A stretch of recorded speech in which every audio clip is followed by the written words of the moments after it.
Hello po mga boss, magandang araw po sa inyong lahat, magandang gabi.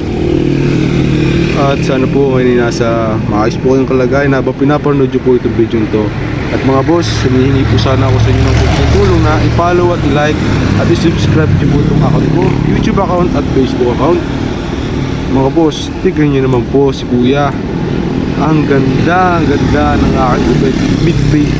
Pero paano boss? Hindi ko mapapatunayan sa inyo habang hindi kayo nagpapagupit sa akin.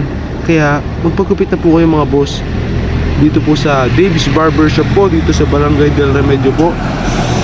Kilalang kilala po dito. At lalong kikilala pa kung kayo pupunta na dito. Ayun po, tignan nyo naman po ang aking pagkagupit ng mid-fade. Talagang uulit po talaga. Mga boss, isgahan nyo po. Mga boss, kung pangit po ang gupit ko, kayo po yung nagkakamali. Kitang-kita nyo naman po kung paano mga ahit at kung paano mga preparasyon, kung paano ko gupitan itong poging lalaking to at kung paano siya lalong po pogi.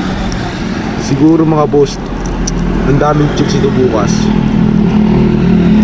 Ang ganda lalaki, ang gandang gupit, halos perfect na mga boss. Tapos mga boss, pogi pa nagugupit.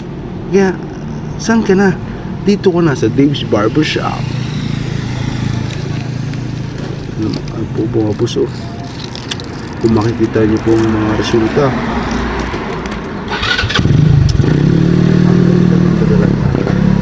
Mid-fade by Davis Barbershop.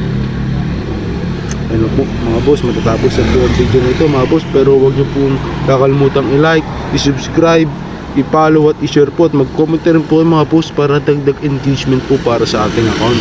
Huwag nyo pong kakalimutan yan mga boss. May hiling po ako sa inyo ng gano'n mga boss.